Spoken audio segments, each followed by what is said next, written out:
ಅರೆ ಕಡಿಮೆ ಹಾಕು ಆದ್ರೆ ಅಸಲಿ ಹಾಕು. MDH ಕಾಶ್ಮೀರಿ ಕೆಂಪು ಮೆಣಸಿನ ಪೌಡರ್. ಶಿವಮೊಗ್ಗದಲ್ಲಿ ಇಡೀ ರಾಜ್ಯವೇ ಬೆಚ್ಚಿ ಬೀಳುವಂತಹ ಒಂದು ಮರ್ಡರ್ ನಡೆದಿತ್ತು. ಅದು ಡಬಲ್ ಮರ್ಡರ್. ಇಂಜೆಕ್ಷನ್ ಅನ್ನ ಕೊಟ್ಟು ದೊಡ್ಡಪ್ಪ ಮತ್ತು ದೊಡ್ಡಮ್ಮನನ್ನ ವೈದ್ಯ ಹತ್ಯೆ ಮಾಡಿದ್ದ. ವೃದ್ಧ ದಂಪತಿಯ ಕೊಲೆ ರಹಸ್ಯವನ್ನ ಪೊಲೀಸರು ಭೇದಿಸಿದ್ದಾರೆ. ಭದ್ರಾವತಿಯಲ್ಲಿ ನಿನ್ನೆ ನಡೆದಿದ್ದಂತಹ ಚಂದ್ರಪ್ಪ ಮತ್ತು ಜಯಮ್ಮ ಹತ್ಯೆ. ದೊಡ್ಡಪ್ಪ ದೊಡ್ಡಮ್ಮನನ್ನ ಹತ್ಯೆ ಮಾಡಿ ಚಿನ್ನಾಭರಣ ಕಳ್ಳತನ ಮಾಡಿದ್ದ. ವೃತ್ತಿಯಲ್ಲಿ ವೈದ್ಯನಾಗಿದ್ದ ತಮ್ಮನ ಮಗ ಮಲ್ಲೇಶ್ ಈ ಕೃತ್ಯವನ್ನ ಎಸಗಿದ್ದ. ಈ ದಂಪತಿಗೆ ನಿತ್ಯವೂ ಕೂಡ ಮಲ್ಲೇಶ್ ಚಿಕಿತ್ಸೆಯನ್ನ ಕೊಡ್ತಿದ್ದಂತೆ. ಚಿಕಿತ್ಸೆಯ ನೆಪದಲ್ಲೇ ಹೈ ಡೋಸ್ ಇಂಜೆಕ್ಷನ್ ಅನ್ನ ನೀಡಿ ವೃದ್ಧ ದಂಪತಿಯನ್ನ ಹತ್ಯೆಗೈದಿದ್ದಾನೆ. ಸಾಕಷ್ಟು ಸಾಲ ಮಾಡಿಕೊಂಡಿದ್ದಂತೆ. ಆ ಸಾಲ ತೀರ್ಸೋಕ್ಕಾಗದೆ ದುಡ್ಡಿನ ಸಹಾಯಕ್ಕೂ ಕೂಡ ಮುಂದಾಗಿದ್ದಂತೆ. ಚಂದ್ರಪ್ಪನನ್ನ ಕೇಳಿದಾಗ ಅವರು ದುಡ್ಡು ಕೊಡಲಿಲ್ಲ ಅಂತೆ. ಹೇಗಾದರೂ ಮಾಡಿ ದುಡ್ಡನ್ನು ಹೊಂದಿಸಬೇಕು ಅಂತ ಹೇಳಿ ಆ ವೃದ್ಧ ದಂಪತಿಯ ಉಸಿರನ್ನು ನಿಲ್ಲಿಸಿ ಅವರ ಬಳಿ ಇದ್ದಂತಹ ಚಿನ್ನಾಭರಣವನ್ನು ದೋಚಿ ಎಸ್ಕೇಪ್ ಆಗಿತ್ತು. ಸ್ವಂತ ಚಿಕ್ಕಪ್ಪನ ಮಗನೇ ಈ ರೀತಿ ಮಾಡಿದ್ದಾನೆ ಅಂತ ಹೇಳಿ ಮೃತ ದಂಪತಿಯ ಮಕ್ಕಳು ಕಣ್ಣೀರನ್ನ ಹಾಕಿದ್ದಾರೆ. TV9 ಬಳಿ ಮಾತನಾಡ್ತಾ, ಆತ ಸಾಲ ಮಾಡಿರೋದು ತನಿಖೆಯಿಂದ ಗೊತ್ತಾಗಿದೆ. ಆತನ ನಡವಳಿಕೆ ಸರಿ ಇಲ್ಲದೆ ಇರೋದು ಗೊತ್ತಿರಲಿಲ್ಲ. ಆದರೆ ಈ ಕೃತ್ಯ ಎಸಗಿರುವ ಮಲ್ಲೇಶ್ಗೆ ಗಲ್ಲು ಶಿಕ್ಷೆ ಆಗಬೇಕು ಅಂತ ಹೇಳಿ ಮೃತ ದಂಪತಿಯ ಪುತ್ರ ಆಗ್ರಹಿಸಿದ್ದಾರೆ.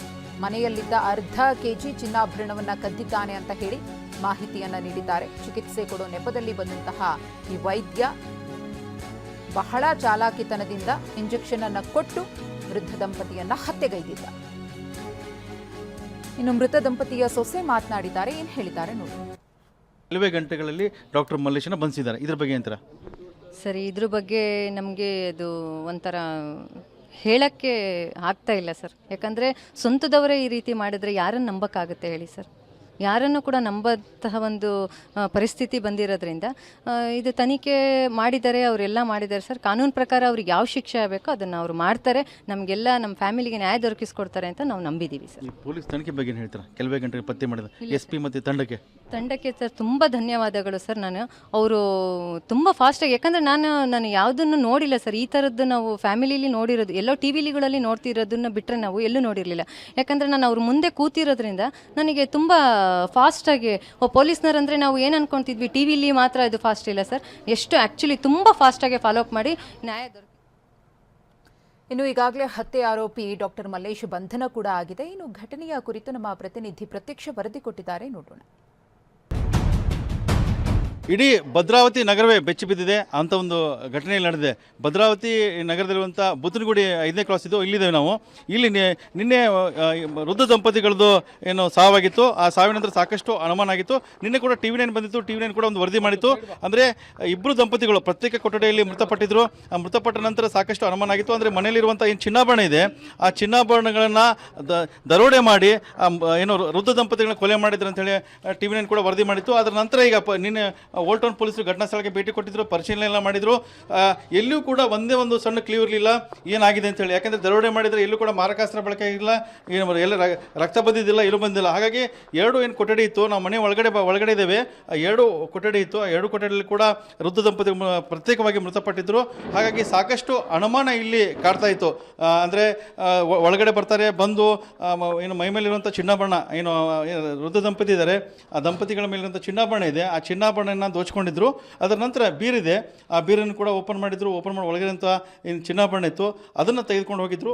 ಎಲ್ಲಿಯೂ ಕೂಡ ಒಳಗಡೆ ಹೋದಾಗ ನೋಡಿದಾಗ, ಒಳಗಡೆ ಬಂದು ಪರಿಶೀಲನೆ ಮಾಡಿದಾಗ ಎಲ್ಲೂ ಕೂಡ ಒಂದು ಸಣ್ಣ ಸುಳಿವು ಕೂಡ ಏನು ಹಂತಕರು ಬಿಟ್ಟುಕೊಟ್ಟಿದ್ದಿಲ್ಲ. ಹಾಗಾಗಿ ಓಲ್ಡ್ ಟೌನ್ ಪೊಲೀಸರು ಕೂಡ ಸಾಕಷ್ಟು ಅಚ್ಚರಿ ಆಗಿತ್ತು.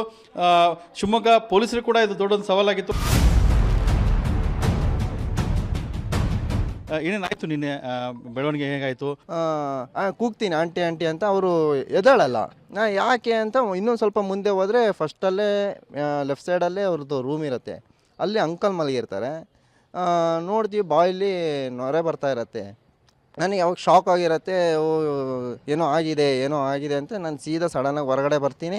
ಇಲ್ಲಿ ಅಕ್ಕಪಕ್ಕದಲ್ಲಿ ಎಲ್ಲ ಮನೆಯವರೆಲ್ಲ ಹೊರಗಡೆ ಬಂದಾಗ ನಾನು ಈ ಥರ ವಿಚಾರ ತಿಳಿಸ್ತೀನಿ, ಈ ಥರ ಆಗಿದೆ ಅಂತ. ಆಮೇಲೆ ಪೊಲೀಸು ಆಂಬುಲೆನ್ಸು ಎಲ್ಲ ಬರ್ತವೆ. ಪೊಲೀಸರು ಕೂಡ ತನಿಖೆ ಮಾಡ್ತಿದ್ದಾರೆ. ಆರೋಪಿನ ವಶಕ್ಕೆ ಕೂಡ ಪಡ್ಕೊಂಡಿದ್ದಾರೆ. ಆರೋಪಿಗೆ ಶಿಕ್ಷೆ ಆಗಬೇಕಂತ ನಾವು ಕೋರ್ಕೊಳ್ತಿದ್ದೀವಿ. ಇದು ಘಟನೆ ನಮ್ಮ ಬುತ್ತನಗುಡಿ ಒಳಗೆ ಆಗಿರೋದು ಇದು ಪ್ರಶ್ನೆ. ಇದು 60 70 80 ವರ್ಷ ಇತಿಹಾಸದೊಳಗೆ ಆ ಥರ ಘಟನೆ ಇಲ್ಲ. ಸಣ್ಣ ಪುಟ್ಟ ಆಗಿರ್ಬೋದು, ಅಂದರೆ ಇಂಥ ಮರ್ಡ್ರ್ ಆಗಿರೋದು ಒಂದು 70 ವರ್ಷ ನಂತರ ಆಗಿರುತ್ತೆ. ಆರಾಮಾಗಿದ್ರು, ಆರೋಗ್ಯವಾಗಿದ್ರು. ಆದರೆ ಈ ಏಕಾಏಕಿಯಾಗಿ ಈ ರೀತಿ ಘಟನೆ ಆಗುತ್ತೆ ಅಂತೇಳಿ ಯಾರು ಕೂಡ ಊಹೆ ಮಾಡಿರಲಿಲ್ಲ. ಎರಡು ಒಬ್ರಿಗೊಬ್ರು ಬಿಟ್ಟು ಇರ್ತಿದ್ದಿಲ್ಲ. ಏನಾರಾಗಲಿ, ಏನಾರು ಫಂಕ್ಷನಲ್ಲಿ ಏನಾರು ಸಣ್ಣ ಪುಟ್ಟ ನಮ್ಮ ಏರಿಯಾದೊಳಗೆ ಏನಾರ ಕೆಲಸಗಳು ಇದ್ದಿದ್ರೆ ಕರೆದ್ರೆ ಚಂದ್ರಪ್ಪರೇ ಬರ್ರಿ ಅಂದ್ರೆ ಇದನ್ನು ಸಡನ್ನಾಗಿ ಬರ್ತಿದ್ರು. ನಮ್ಮ ಜೊತೆಗೆಲ್ಲ ಸಾಥ್ ಕೊಡ್ತಿದ್ರು, ನಮ್ಮ ಜೊತೆಗೆಲ್ಲ ಚೆನ್ನಾಗಿದ್ದಿದ್ರು ಅವರು. ಆ ಥರ ಭೇದ ಭಾವನೆ ಇದ್ದಿಟ್ಕೊಂಡು ಯಾರೂ ನಡೆದಿಲ್ಲ. ಈ ಘಟನೆ ನಡೆದಿದ್ದು ನಮಗೆ ಭಾಳ ದುಃಖ ನೋಡಿದೆ. ತುಂಬ ಕ್ರೂರವಾಗಿ ಹತ್ಯೆ ಮಾಡಿದ್ದಾರೆ. ಆ ಇಬ್ಬರು ದಂಪತಿ ಹತ್ಯೆ ಮಾಡಿದ್ದಾರೆ. ಅವರಿಗೆ ತಕ್ಕ ಶಿಕ್ಷೆ ಆಗಬೇಕಂತೇಳಿ ಸ್ಥಳೀಯರು ಕೂಡ ಒತ್ತಾಯ ಮಾಡ್ತಿದ್ದಾರೆ. ಕ್ಯಾಮ್ರಾಮನ್ ಶಶಿಕುಮಾರ್ ಜೊತೆ ಬಸವರಾಜ್, TV9 ಶಿವಮೊಗ್ಗ. MDH ನ ಕಿಚನ್ ಅಲ್ಲಿದ್ರೆ ನಾವು ಎಲ್ಲವನ್ನು ಮಾಡಬಹುದು. ಬೆಂಗನ್ಕ ಬರ್ತಾ, ಆಲೂ ಗೋಬಿ, ಭಿಂಡಿ ಮಸಾಲಾ, ಇನ್ನೂ ಬಹಳಷ್ಟು.